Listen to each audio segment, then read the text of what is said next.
कि multiple partner के साथ सेक्स करने से क्या यूरोलॉजिकल कैंसर होता है? सेक्सुअली ट्रांसमिटेड डिजीज तो कॉमन है, बट कुछ ऐसे वायरस भी ट्रांसमिट होते हैं जिसकी वजह से आपको कैंसर हो सकता है। क्या कैंसर ठीक हो सकता है या एक मिथक है? इसका जवाब हाँ ना दोनों हो सकता है। जो रोबोटिक आर्म्स के थ्रू जो सर्जरी की जा रही है और जो मैनुअल जो सर्जरी की जा रही है विदाउट, दोनों में लाभकारी कौन है? पहली बात तो कि ये रोबोटिक सर्जरी सबके लिए इंडिकेटेड नहीं होती है। न्यू ब्लैडर या उस ब्लैडर की सर्जरी करने के बाद मेन के सेक्सुअल हेल्थ पे कुछ असर पड़ता हो? कि जो अर्ली एजेस में, यंग एजेस में जो पेशेंट आते हैं उनकी सेक्सुअल लाइफ को लेकर क्या, राइट, क्या रोबोटिक सर्जरी में ऐसे कुछ है जिससे हम उनकी सेक्सुअल लाइफ को भी प्रिजर्व कर सकते हैं? सो डेफिनेटली इस कैंसर बार बार एक टर्म यूज कर रहे हैं, हम पेशाब की थैली बनाते हैं, हम पेशाब की थैली बनाते हैं। सर ये प्रोसेस थोड़ा मुझे बताइए। जो पेशाब की थैली कैंसर, ये one of the most aggressive cancers हैं हमारे डिपार्टमेंट में। किसी भी स्टेज का कैंसर है, आपने उसे डिटेक्ट कर लिया, उसे कौन से स्टेज में या रोबोटिक सर्जरी कब चुननी चाहिए? जो थैली आप छोटी हाथ से बना रहे हैं, क्या वो वैसे ही काम करती है जैसे वो पेशाब की थैली काम कर रही थी या कुछ कॉम्प्लिकेशंस आते हैं? जरा सोचिए, एक दिन अचानक डॉक्टर की जुबान से एक शब्द सुनाई देता है, कैंसर। उस एक पल में जैसे वक्त ठहर जाता है, आंखों में हजारों सवाल, दिल में अनगिनत डर और दिमाग में बस एक ही ख्याल, अब क्या होगा? लेकिन हर कहानी का अंत डर नहीं होता, क्योंकि विज्ञान ने उम्मीद को एक नया नाम दिया है। ऐसी तकनीक जहां बड़े से बड़े ऑपरेशन छोटे से चीरे से हो जाते हैं, जहां दर्द कम होता है और जिंदगी दोबारा मुस्कुराना सीखती है। आज हम बात करेंगे उस जंग की जो बीमारी के खिलाफ नहीं बल्कि डर के खिलाफ लड़ी जाती है।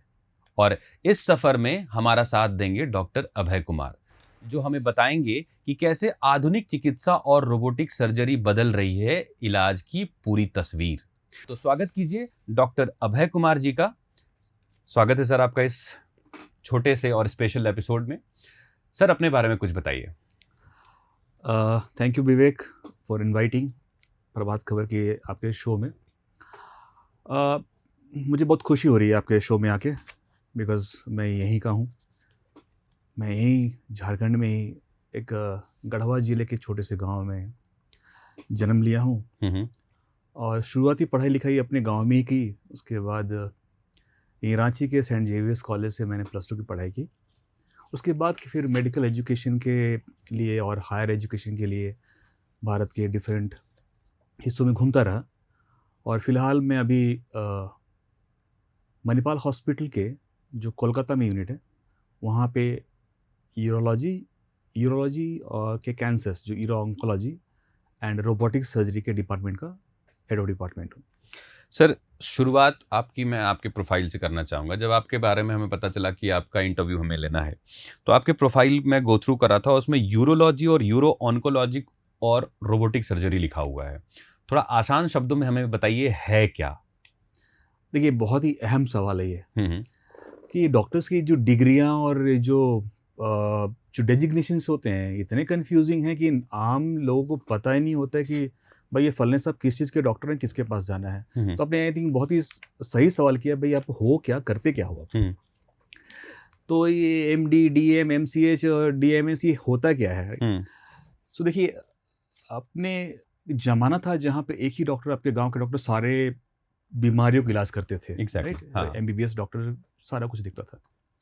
बट जैसे जैसे साइंस का इवोल्यूशन हुआ तो उसमें हो गया कि भाई एक यूनिट या एक ऐसे यूनिट हो गए जहाँ पे एक बीमारी के एक डॉक्टर स्पेशलिस्ट बन गए। जैसे अभी हार्ट के स्पेशलिस्ट हो गए, शुगर के स्पेशलिस्ट हो गए, नर्व के न्यूरोलॉजिस्ट हो गए। तो वैसे ही जो किडनियों की बीमारी की वो देखते हैं, उनमें 2 तरह के डॉक्टर होते हैं। एक जो दवाइयों से किडनी ठीक करते हैं, उसे हम कहते हैं नेफ्रोलॉजिस्ट।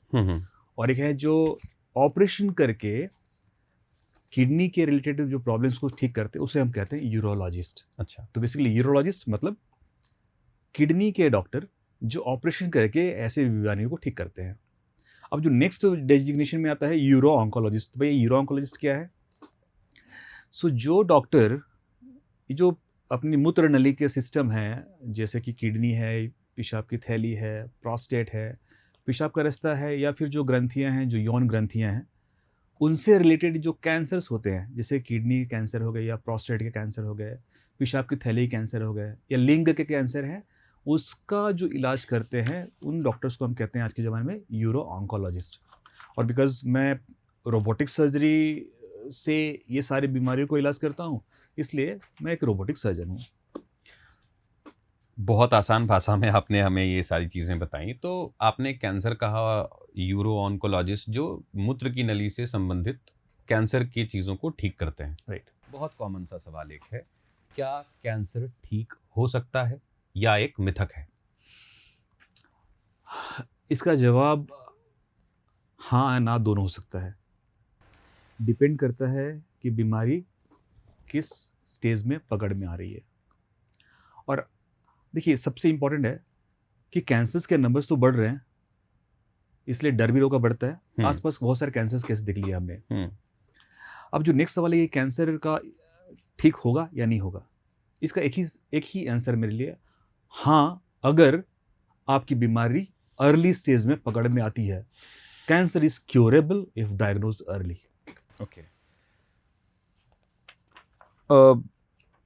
आपने रोबोटिक सर्जरी के बारे में बात करी, बड़ा आधुनिक सा नाम लगता है रोबोटिक सर्जरी। ये क्या है, कितने प्रकार की ये सर्जरी होती है, और आप रोबोटिक सर्जरी में अगर कोई विशेषज्ञता है, अगर कुछ स्पेशलाइजेशन होगी उसमें, तो वो मुझे बताएं आप इसके बारे में। देखिए, रोबोट एक ऐसा शब्द है जिससे अगर आम जनता में किसी को बोला जाएगा रोबोट, तो लगे कि हाँ, कोई रोबोट आएगा, जापान से आएगा और वो अपना काम करके जाएगा। ये ऐसा नहीं है। रोबोटिक सर्जरी एक एडवांस्ड सर्जिकल प्लेटफॉर्म है, एक आधुनिक सर्जरी पद्धति है, जिसमें वही काम जो पहले आप बड़ा सा चीरा लगा के करते थे, वो काम बहुत ही आराम से छोटे छोटे बॉडी में कट्स करके बहुत ही इफेक्टिवली कर सकते हैं। तो ये रोबोटिक सर्जरी में ऑपरेशन जो है आपके सर्जन ही करते हैं। So nothing can replace the skill of the surgeon. Basically आप कह सकते हैं कि ये एक एरोप्लेन है, बट एरोप्लेन को चलाने के लिए आपको पायलट लगेगा ही लगेगा, और वो पायलट आपके सर्जन है, राइट। सो रोबोटिक सर्जरी में ऑपरेशन डॉक्टर्स ही करते हैं, बट उनको मदद मिलती है बहुत ही आधुनिक उपकरणों से, जिसकी वजह से चीज़ें बहुत सहज हो जाती है। तो इम्पॉर्टेंट जो इनोवेशंस या जो चेंजेस हुए हैं उसमें है विज़न मतलब जो चीज़ें हम देखते हैं, अगर वो चीज़ मैग्नीफाइड दिखे, बड़ी बड़ी दिखे, तो शायद मैं बेहतर काम कर पाऊंगा, बीमारी को ज़्यादा अच्छे से without damaging the side structures कर पाऊंगा। सिमिलरली दूसरी जो चीज़ हुई है, इंस्ट्रूमेंटेशन का रिस्ट। जैसे कि अभी कोई ऑपरेशन मुझे करना है और मुझे पेट के अंदर घुस के एक कोई ट्यूमर निकालना है, सपोज किडनी या प्रोस्टेट का, तो वहाँ पे ऐसे इंस्ट्रूमेंट हमें मिले हैं जिसमें एक रिस्ट है, मतलब अपनी कलाइयों के जैसे हम इस्तेमाल करके काम करते हैं ओपन सर्जरीज में, वैसे ही चीज़ें हम रेप्लिकेट कर पाते हैं पेट के अंदर में वो इंस्ट्रूमेंट से, जिसे हम कहते हैं रोबोटिक सर्जरी।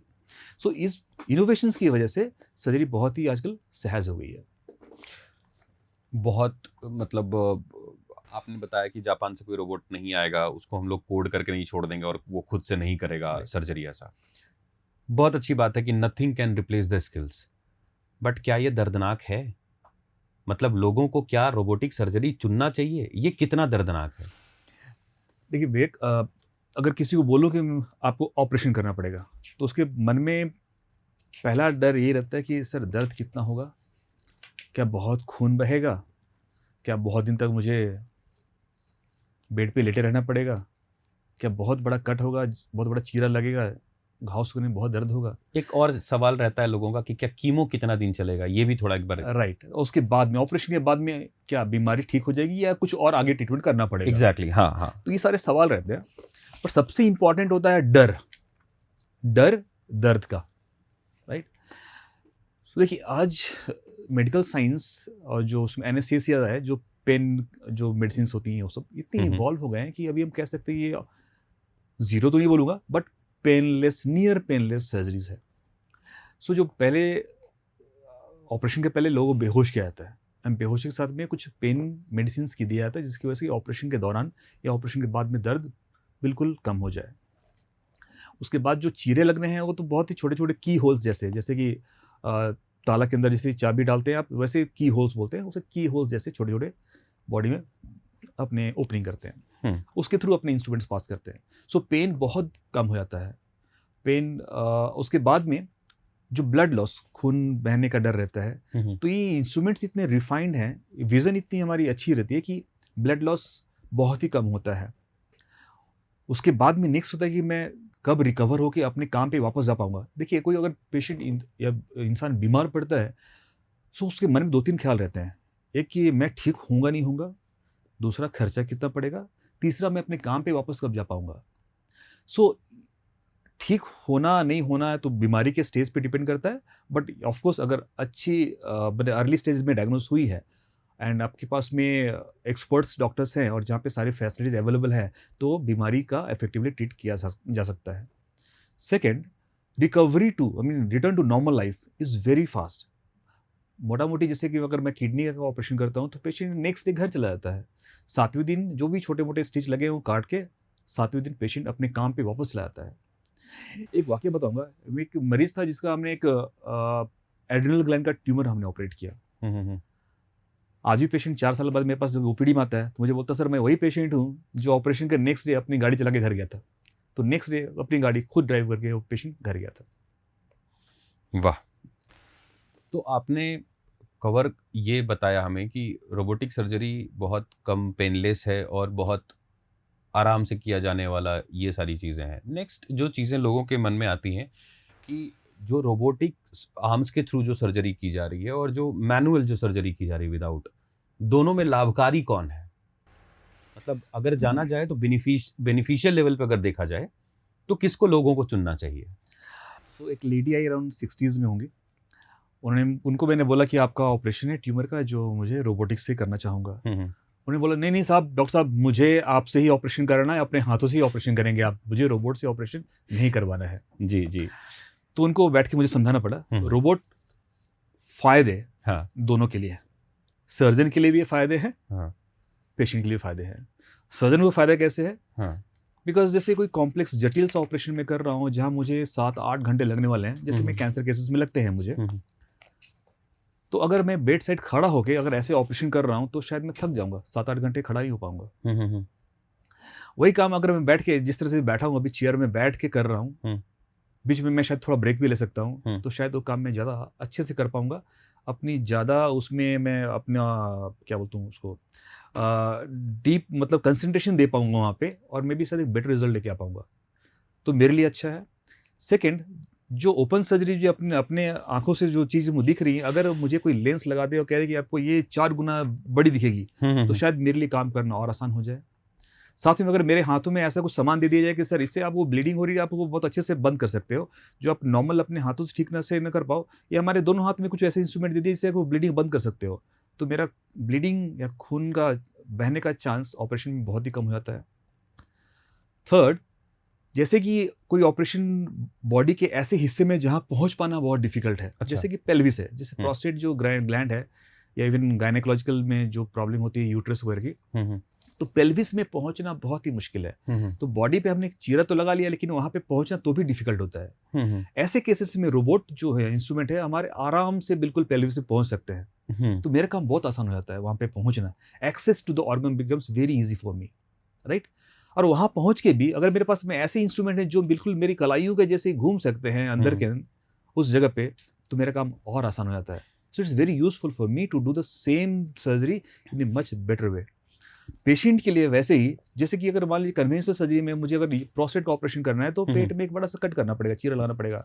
अब ये काम मुझे सिर्फ छोटे छोटे होल से करने पड़ जा रहे हैं। सो पेशेंट के लिए no major cuts, no pain and recovery, 2 दिन में पेशेंट घर जा रहा है। सो ये फायदे डेफिनेटली रोबोटिक सर्जरी में बहुत ज़्यादा है compare to conventional surgery, for any surgery जहाँ पे एक्सेस इज डिफिकल्ट।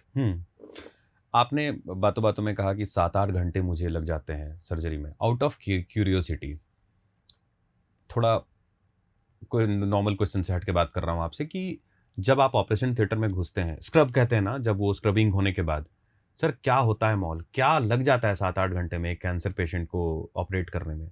थोड़ा उस ऑपरेशन के बारे में थोड़ा बताइए। राइट। जैसे कि हमारा एरिया ऑफ एक्सपर्टीज है ब्लैडर कैंसर, पेशाब की थैली या मूत्र थैली के कैंसर के बारे में बात करते हैं। तो कई बार मूत्र थैली को निकालनी पड़ती है और उसके जब एक नया पेशाब का रास्ता बनाना पड़ता है। अच्छा। राइट, तो एक नया बेसिकली नई जिंदगी होती है ये। हाँ।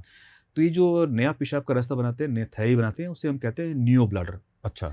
अब ये ऑपरेशन मतलब पेशाब की थैली को निकालना और नया ब्लैडर बनाना एक बहुत ही जटिल सा प्रोसेस है, जिसे में करने में मोटा मोटी 7-8 घंटे लग ही जाते हैं अपने को। राइट, सो और इसलिए हमें कोई टीम लगती है, वी हैव अ टीम जहाँ पे मिल के काम होती है। एक टीम को थोड़ा एक्सप्लेन कर दीजिएगा सर। सो टीम मतलब देखिए, किसी ऑपरेशन जब करने जाते हैं ना, तो एक सर्जन रहता है, वो सारा काम करता है, ऐसा नहीं है। राइट, वहाँ पे एनेस्थेटिस्ट होते हैं, बेहोश करने के डॉक्टर होते हैं, वहाँ पे एक सर्जन होता है, उसके एक असिस्टेंट सर्जन होती हैं, 1-2 नर्स होते हैं, कुछ पैरामेडिकल स्टाफ होते हैं, तो ये सारे टीम होते हैं। अच्छा। इवन सर्जन्स में भी सर्जिकल टीम होती है, जैसे कि एक ही डॉक्टर ये 7 घंटे 8 घंटे ऑपरेशन करने से शायद उसकी एफिशिएंसी मतलब कम हो जाएगी। तो ऐसे केसेस में सर्जन असिस्टेंट सर्जन टीम होती है, एक पार्ट एक सर्जन करते हैं, दूसरा पार्ट कोई और करता है। Right, so more or less it's a team work to get a good result. Sir आपने तो बताया 7-8 घंटे की सर्जरी। मान लीजिए एक पेशेंट आपके पास आता है जिसको फर्स्ट स्टेज या किसी भी स्टेज का कैंसर है, आपने उसे डिटेक्ट कर लिया, उसे कौन से स्टेज में या रोबोटिक सर्जरी कब चुननी चाहिए? ये भी तो एक बात होगी ना कि अगर आपके पास फर्स्ट स्टेज में है तो आप चुने ना चुने, आपको सर्जरी में जाना ही जाना है तो आप ठीक है, अगर आपके पास बजट नहीं है तो आप ये, तो कब चुननी चाहिए? आपका सवाल बहुत ही मतलब इम्पोर्टेंट सवाल है, क्योंकि रोबोटिक एक फैसिनेशन है जिसकी वजह से कई बार लोग आते हैं, इवन जिनको सर्जरी की ज़रूरत नहीं है, वो कहते हैं सर मुझे रोबोटिक सर्जरी करवाना है। सो पहली बात तो कि ये रोबोटिक सर्जरी सबके लिए इंडिकेटेड नहीं होती है। ओके। तो जहाँ पे तो पहली बात कि सर्जरी इंडिकेटेड है कि नहीं, ये डिसाइड करना होता है। मान लीजिए किसी बीमारी का इलाज अगर कीमोथेरेपी या रेडिएशन थेरेपी से करनी है, तो उसको रोबोटिक सर्जरी की जरूरत नहीं है। अच्छा।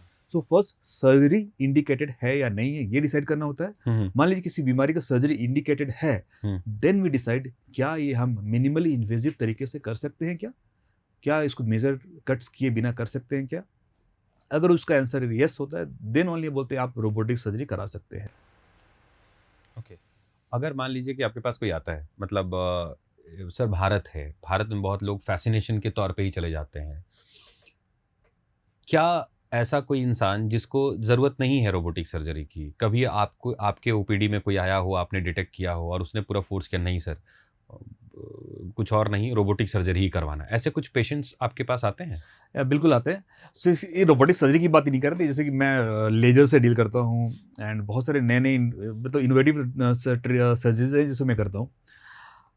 पहला वाक्य मुझे याद है, जब मैं TMH बॉम्बे में काम कर रहा था, झारखंड से ही पेशेंट गया वहाँ पे, मुझे बार बार इंसिस्ट कर रहा है कि सर मुझे एक पेट स्कैन करा दो, सर हमको ये पेटवा करवा दीजिए, पेटवा स्कैन करवा दीजिए हमको। तो ये देखिए, ये मे बी मिसकम्युनिकेशन है, मे बी मिसगाइडेंस है कि उनको लगता है कि पेट स्कैन कराने से मुझे सब कुछ मालूम पड़ जाएगा। सिमिलरली कई सारे पेशेंट मेरे पास आते हैं और प्रोस्टेट के एनलार्जमेंट है, सब बोलते हैं सर मुझे लेजर सर्जरी करना है। अगर मैं कहता हूँ सर आपको सर्जरी की ज़रूरत ही नहीं है, आप सिर्फ दवाई से ठीक हो सकते हैं, तो नहीं सर मैंने देख लिया है, गूगल में, नेट में हर जगह दिया कि लेजर सबसे बेस्ट है, लेजर ही करना है मेरे को। तो कई बार डिफिकल्ट होता समझाना इनको कि भाई आपको सर्जरी जरूरत ही नहीं है।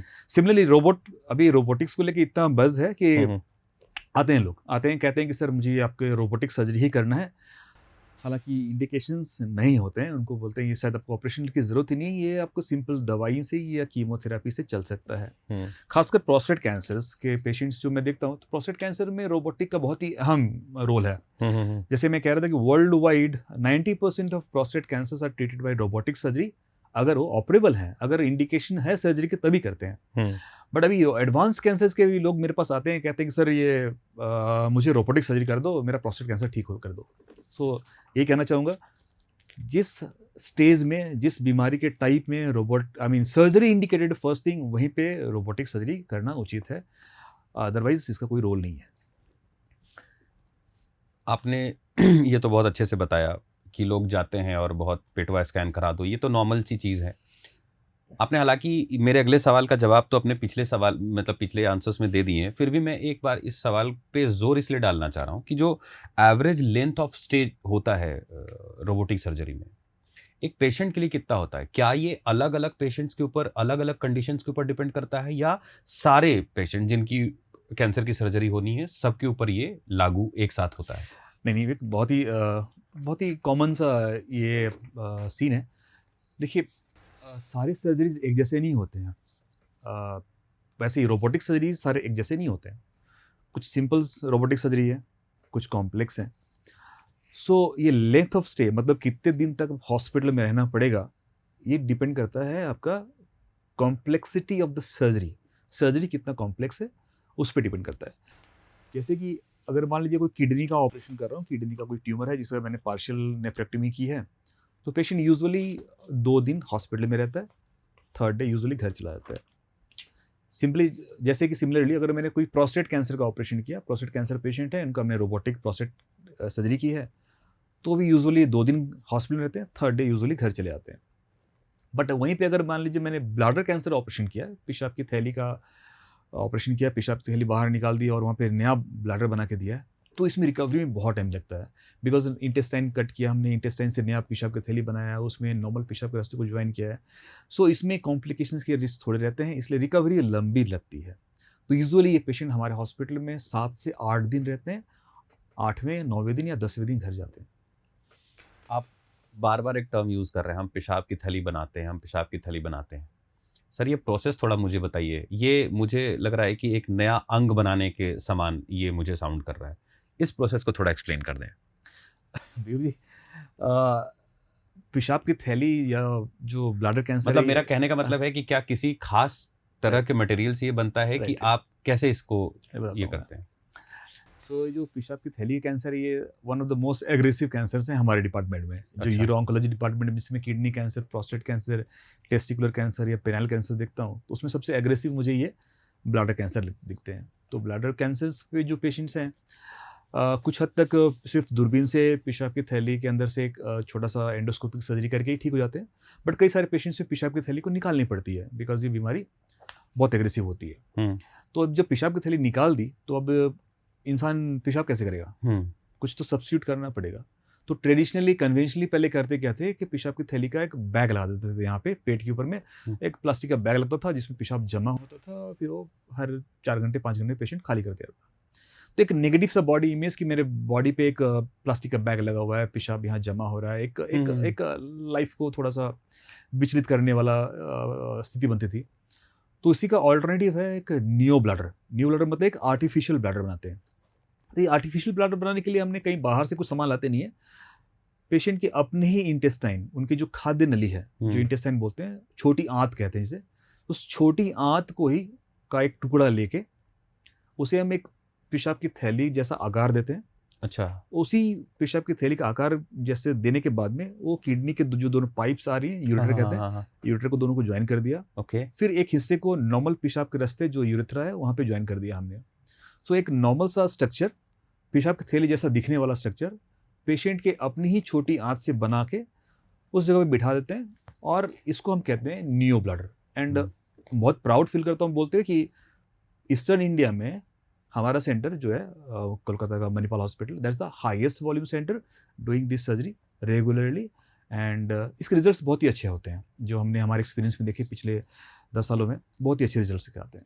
ये पेशाब की थैली बनने के बाद क्या वो जो थैली आप छोटी हाथ से बना रहे हैं, क्या वो वैसे ही काम करती है जैसे वो पेशाब की थैली काम कर रही थी, या कुछ कॉम्प्लिकेशंस आते हैं इसमें आपके केस में? मतलब आप जब केस को डील करते हैं। बिल्कुल जी, ये पेशाब की थैली नॉर्मल नहीं है, ये आर्टिफिशियल बोल सकते हैं आप। ये जैसे आपके पेशाब की थैली में 2-3 फंक्शन है उसके।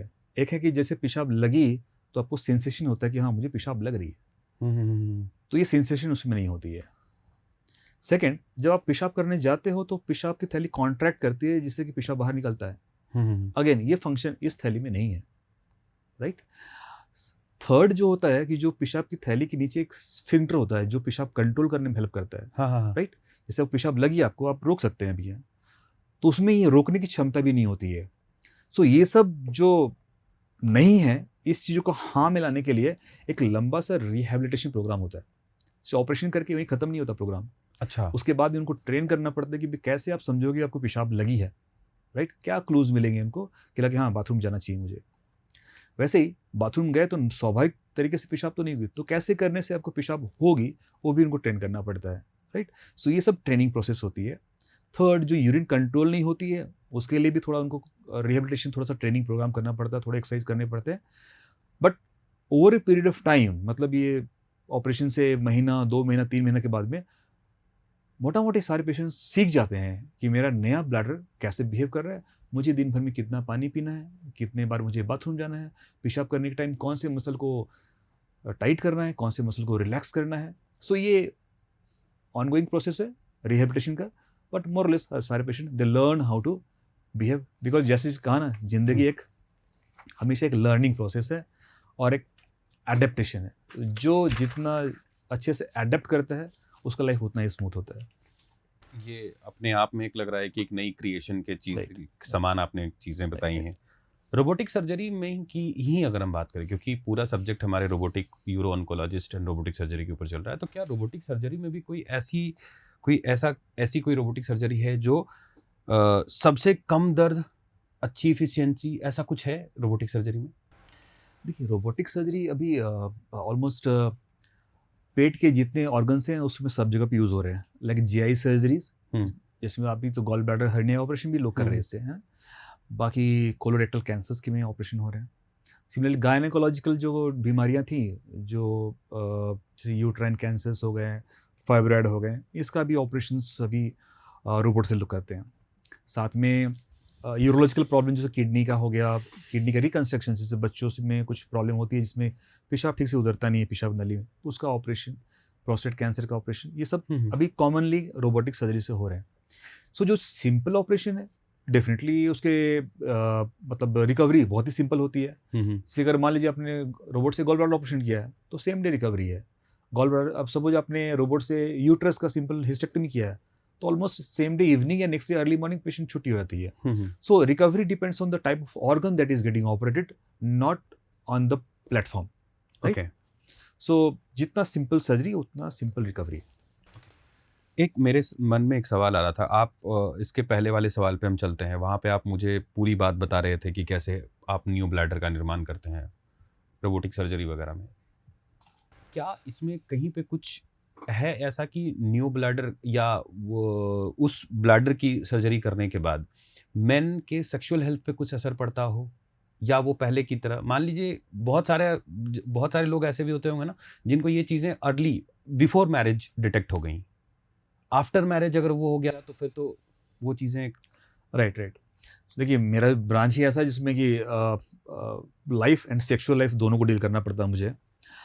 प्रोस्टेट कैंसर एंड जो ब्लैडर कैंसर के पेशेंट है यूजुअली ओल्डर एज में आते हैं तो उतना उनके लिए कंसर्न नहीं है। बट आपका सवाल बिल्कुल सही है कि जो अर्ली एजेस में, यंग एजेस में जो पेशेंट आते हैं उनकी सेक्सुअल लाइफ को लेके क्या, राइट, क्या रोबोटिक सर्जरी में ऐसे कुछ है जिससे हम उनकी सेक्सुअल लाइफ को भी प्रिजर्व कर सकते हैं? सो डेफिनेटली इसका आंसर यस है। सो सेक्सुअल फंक्शन प्रिजर्विंग सर्जरीज भी हैं हमारे पास में। जैसे प्रोस्टेट कैंसर, ये कोई यंग पेशेंट आ गया, राइट, जैसे कि ही इज इन 45 और 50 ईयर्स, फैमिलियल कैंसर है, कैंसर डायग्नोस हो गया, सर्जरी करनी पड़ेगी। सर्जरी करेंगे तो सर क्या सेक्सुअल लाइफ खत्म हो जाएगी? इसका आंसर है कि देखिए, अभी हमारे पास कुछ नर्व स्पेयरिंग प्रोसीजर्स हैं। अभी हम जो रोबोटिक प्रोसेस करते हैं, बिकॉज ऑफ रोबोट हम सारे नर्व्स को देख पाते हैं और उसको हम प्रिजर्व कर पाते हैं। तो ये सेक्सुअल फंक्शन को भी हम प्रिजर्व करते हैं अगर हम एक nerve sparing option prostate surgery का दे पाते हैं, और वो रोबोटिक सर्जरी से पॉसिबल है। सर, अब मिथ्स पे बात करते हैं थोड़ा। प्रोस्टेट कैंसर के बारे में सबसे बड़ा मिथ जो आज तक आपने सुना है, कुछ मिथ्स के बारे में हमें बताइए। आपके पास तो मुझे लग रहा है कि आप जब कह रहे हैं कि मणिपाल सबसे बड़ा वो सेंटर है आपका, कैसे कैसे मिथ्स आपके पास आते हैं? सबसे जो कॉमन देखा है, जैसे कि प्रोस्टेट कैंसर किसी को डायग्नोस करते हैं अपने, तो एक सिंपल ब्लड टेस्ट जो है पीएसए बोल के, वो पीएसए अगर किसी का हाई होता है तो सस्पिशन होती है कैंसर हो सकता है। तो नेक्स्ट उनको हम कहते हैं कि बायोप्सी करा लो। तो पहला सवाल ये इनके मन में होता है कि सर नहीं बायोप्सी नहीं करना है सर, सुना है बायोप्सी करने से कैंसर फैल जाता है। तो सबसे अहम आई थिंक मिथ जो आज मैं आपके माध्यम से लोगों को बताना चाहता हूँ कि बायोप्सी करने से कैंसर फैलता नहीं है। या तो आपकी कैंसर पहले से फैली हुई स्टेज में है, या फिर बायोप्सी करने के बाद आपने ट्रीटमेंट नहीं कराया तो फैल सकता है। बट बायोप्सी के प्रोसेस जो आजकल नीडल बायोप्सी हम करते हैं प्रोस्टेट वगैरह में, वो इतनी एडवांस है कि उसकी वजह से कैंसर तो नहीं फैलता है। और कोई मिथ सर? दूसरा मिथ जो जैसे कि आप कह रहे थे रोबोट सर्जरी रोबोट करता है क्या, ये बहुत ही कॉमन है। सो मैं यही बोलना चाहता हूँ कि देखिए, ये जो रोबोटिक सर्जरी है अभी तक एक मास्टर एंड स्लेव कॉन्फ़िगरेशन बोलते हैं हम जिसमें कि सर्जन आपका मास्टर है और रोबोटिक आर्म्स उसको हेल्प करते हैं, उसके कंट्रोल में रहते हैं। तो आपका ऑपरेशन आपके सर्जन ही करेंगे, रोबोटिक आर्म से उसको हेल्प मिलेगी। रोबोट कभी अपने आप से ऑपरेशन नहीं करता है और इसीलिए आप रोबोट चूज ना करें।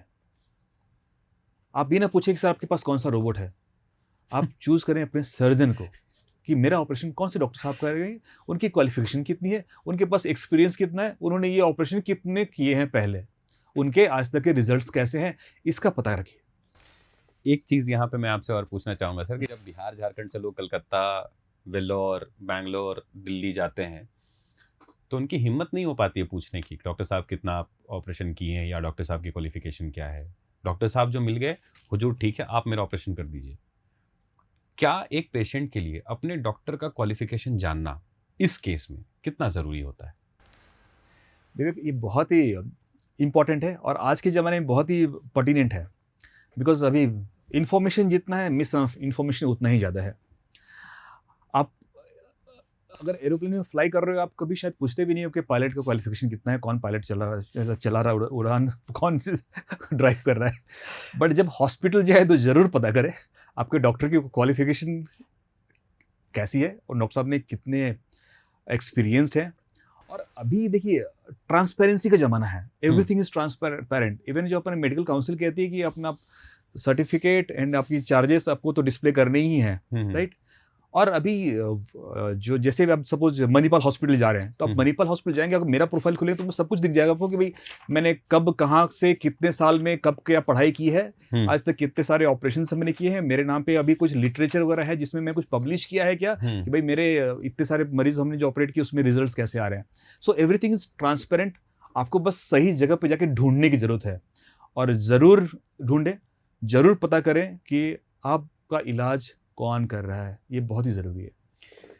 सर आप जब ये बात बता रहे थे मुझे, तो अभी हमने अपने हेल्दी लाइफ के सीज़न में बहुत सारे कैंसर के ऊपर एपिसोड्स किए, तो ना हम जब लास्ट में ये कहते हैं कि भाई अगर आपके कुछ सवाल हैं तो आप हमें कमेंट बॉक्स में बताएं या हमें मेल करें। एक मेरे पास मेल आया जिसमें से ये कहना था कि डॉक्टर साहब से पूछिएगा कि मल्टीपल पार्टनर के साथ सेक्स करने से, मतलब सेक्सुअल इंटरकोर्स करने से क्या यूरोलॉजिकल कैंसर होता है, पेशाब या प्रोस्टेट कैंसर होता है। HIV तो ठीक है, अगर प्रोटेक्टेड कैंसर अगर हम इंटरकोर्स कर रहे हैं तो क्या वो होगा। आप इसके विशेषज्ञ हैं सर, थोड़ा इसको बता दीजिए। जो मल्टीपल सेक्सुअल पार्टनर्स की हम बात कर रहे हैं, तो पहली बात भैया प्रोटेक्शन यूज़ करो। सेकेंड, सेक्सुअली ट्रांसमिटेड डिजीज तो कॉमन है, बट कुछ ऐसे वायरस भी ट्रांसमिट होते हैं जिसकी वजह से आपको कैंसर हो सकता है। जैसे ही एक एग्जांपल लेता हूँ, एक ह्यूमन पेपिलोमा वायरस नाम की वायरस है, वो अगर ट्रांसमिट होती है तो उससे आपको पेनाइल कैंसर्स, जो प्राइवेट पार्ट्स के कैंसर, इवन आजकल ओरल कैंसर्स होने के चांसेस बढ़ जाते हैं। तो definitely answer is yes, cancers हो सकते हैं। सो प्रोटेक्शन ज़रूर यूज़ करें। सर अब लक्षणों के ऊपर आते हैं, यूरोलॉजिकल कैंसर के शुरुआती लक्षण क्या हो सकते हैं? राइट, देखिए सबसे इम्पॉर्टेंट चीज़ है कि लक्षण आने तक का वेट ना करें। कोई भी बीमारी, जैसा मैं कह रहा था कि अर्ली स्टेज में डायग्नोस हो तो क्योर हो सकती है, बट वही हमारी विडंबना है कि अर्ली स्टेजेस में मैक्सिमम बीमारियों में कोई लक्षण ही नहीं होते हैं, तो लक्षण आने का वेट ना करें। इसलिए हम इंकरेज करते हैं भाई, कैंसर्स कुछ ऐसे हैं जो प्रिवेंटेबल हैं और कुछ हैं जो अर्ली डिटेक्टेबल हैं।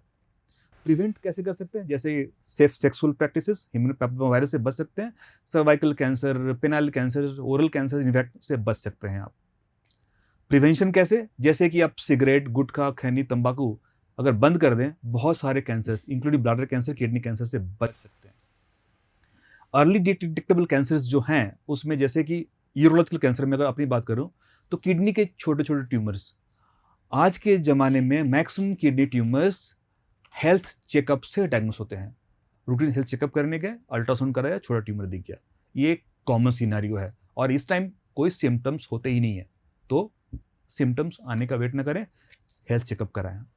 सिमिलरली प्रोस्टेट कैंसर बहुत ही कॉमन कैंसर है, अर्ली स्टेजेस में कोई सिम्टम होते ही नहीं है।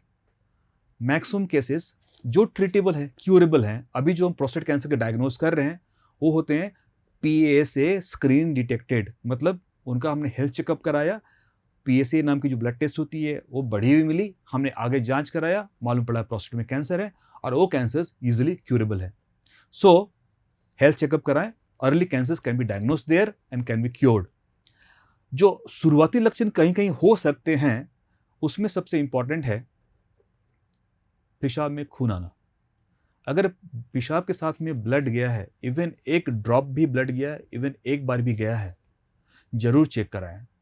हो सकता है कि एक simple UTI urinary tract infection हो या कोई स्टोन या पथरी उथरी निकली हो, बट ये कैंसर का लक्षण हो सकता है, खासकर अगर आपकी उम्र अराउंड 40 साल के आसपास है, खासकर अगर आप बीड़ी सिगरेट तंबाकू का यूज़ करते हो और एक बार भी ब्लड गया हो तो ज़रूर चेक कराएं, ये कैंसर के लक्षण हो सकते हैं।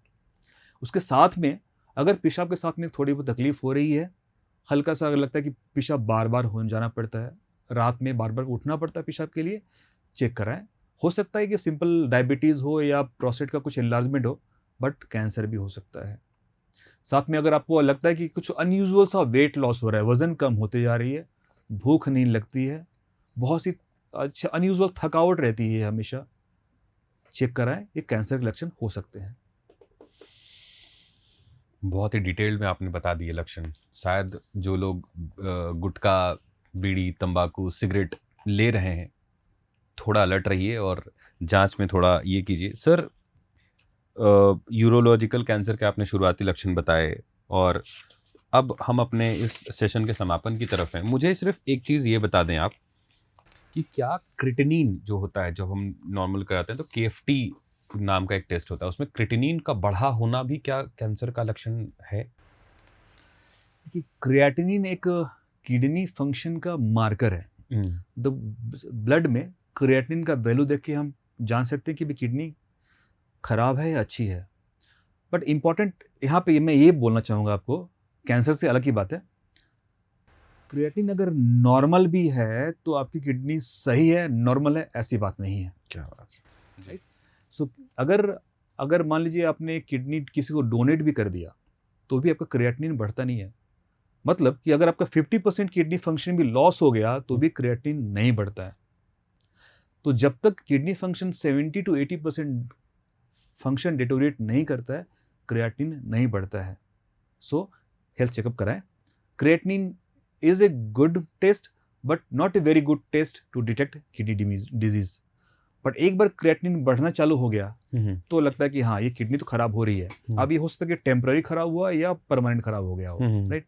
तो कई बार एक्यूट होती है जो कि रिकवर कर जाती है, और कई बार होती है जो ये क्रॉनिक होती है जिसका मतलब कि भाई ये परमानेंटली किडनी डैमेज हो रही है, अब इसको प्रिवेंट करना है ताकि ये बहुत फास्ट खराब ना हो किडनी आपकी, राइट। सो किडनी क्रिएटिनिन का किडनी कैंसर से यूजुअली ऐसा कोई संपर्क नहीं है। डॉक्टर साहब, आपने बहुत बहुत डिटेल में सारी चीज़ें बताई। अब कैमरा मैं आपकी तरफ कर रहा हूँ, आप उन्हें ये सलाह दें जो अभी प्रोस्टेट कैंसर जैसी बीमारियों से उबर चुके हैं, उबर रहे हैं, या जिनकी डिटेक्ट हुई है, उनके लिए आपका क्या संदेश रहेगा? देखिए विवेक जी, कैंसर कोई भी हो, मैसेज ये सोसाइटी को है कि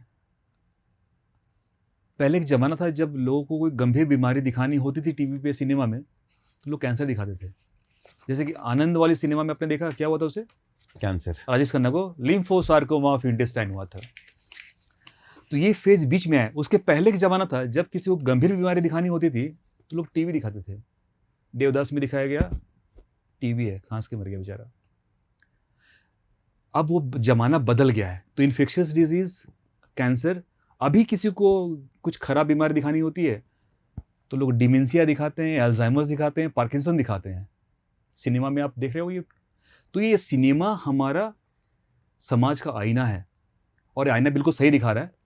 कैंसर इज़ क्यूरेबल, कैंसर से डरने की ज़रूरत नहीं है। सतर्क रहें, सावधान रहें, अपने लक्षणों को पहचानें, अपने शरीर से प्यार करें और चीज़ों को अगर जल्दी डिटेक्ट कर पाएंगे आप स्वस्थ रह सकते हैं। Cancer is curable. Thank you. तो ये थे हमारे कुछ जटिल और आसान सवाल। कैंसर हो या यूरोलॉजिकल कैंसर हो या कोई भी कैंसर हो, अगर सही समय पे जांच हो तो ठीक हो सकता है। डॉक्टर साहब ने एक बहुत अच्छी बात कही कि डरने की आवश्यकता नहीं है, सिनेमा हमारा आईना है। आप सतर्क रहें और सतर्कता ही आपके स्वास्थ्य की सबसे बड़ी कुंजी हो सकती है। अगर आपके कोई सवाल हैं, आप हमें मेल कर सकते हैं। हमारा मेल आईडी है social@prabhatkhabar.in। आप हमें कमेंट बॉक्स में भी लिख सकते हैं, हम डॉक्टर साहब से ज़रूर कंसल्ट करेंगे। आपके सवालों के जवाब आप तक पहुंचाने की पूरी कोशिश करेंगे। देखते रहिए हेल्दी लाइफ शो। ये था हेल्दी लाइफ का स्पेशल एपिसोड। मेरा नाम है विवेक। धन्यवाद। प्रभातखबर.com, विश्वास वही, रफ्तार नहीं।